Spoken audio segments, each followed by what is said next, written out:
Hi, I'm Heather Sims, a real estate broker in the Dallas area. If you're thinking about buying a home right now, I bet you've had this thought.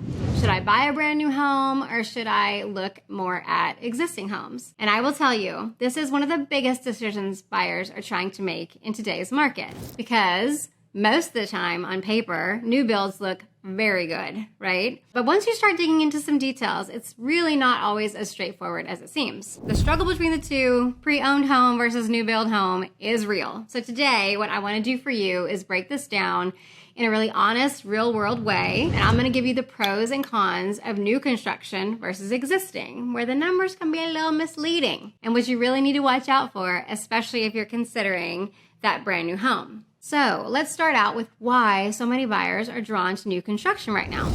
Number one, builder incentives. This is a big one. And I had a buyer last year who bought a new build and the builder offered them 2.99 interest rate for the first year and 3.99 fixed for the life of the loan. Meanwhile, the open market at the time was closer to 6.5. That is a massive difference in the monthly payment. And honestly, I mean, that's really hard for resale homes to compete with.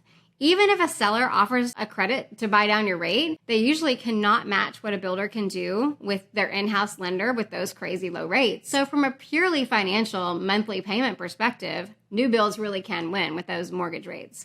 But, and this is a big but, there are trade-offs. A lot of the new builds I'm seeing right now are definitely smaller in terms of square footage, on smaller lots, and often in newer developments that have additional taxes. And this is where you'll hear terms like MUD or PID. Super quick explanation, a PID is a municipal utility district. A PID is a public improvement district. They pay for infrastructure in newer communities. Those can make a big difference in your monthly payment. And I actually have a whole separate video breaking those down because they really do matter more than you think and they can cost you some money. So go check that video out too. So yes, you might get a lower interest rate, but your taxes could be higher. And the home itself might be smaller than what you could get in a more established neighborhood. Now, let's talk about existing homes. Resale homes, you're often getting, like I said, larger square footage, a more established neighborhood, mature trees, character, sometimes a better location, and in many cases, more house for the money. But you're typically dealing with current interest rates, right? That monthly payment can feel higher compared to the builder incentives. Even with sellers offering concessions, it's just harder to compete with those builder subsidized rates. Now, let me tell you where I see buyers get into trouble with these new builds and their contracts. Builder contracts are very different from standard resale contracts. Their lawyers have written them. They are written to protect the builder, not to protect you as a buyer. I just reviewed one for a buyer where the builder was offering $10,000 in closing cost credit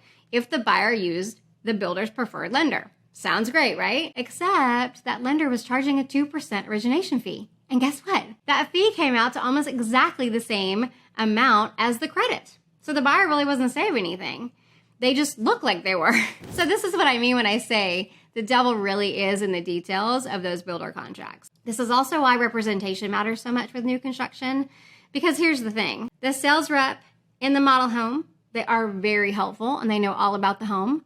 They represent the builder. That's why they're called the builder rep. They don't represent you. Their job is to sell the home on the builder's terms. My job, if I were to represent you, is to read between the lines, to help you understand the real numbers, and to make sure you're not walking into something that looks like a good deal, but really isn't. So when it comes to new build versus existing, there's really not a one-size-fits-all answer. It really comes down to your budget, your monthly comfort level as far as your payment, and the location that you want, how long you plan to stay in the home. Both of these can be great options. You just want to make sure you're choosing the option that is right for you. If you're trying to decide between the two or just want help running the numbers, I'm always here as a sounding board. No pressure at all, just a chat. I don't have to represent you, but we could just chat. And if this video today was helpful to you, please do subscribe. I'd love to see you every week on another edition of All Things Real Estate. They come out every Thursday. Thank you for watching this one. All things real estate. All things real estate.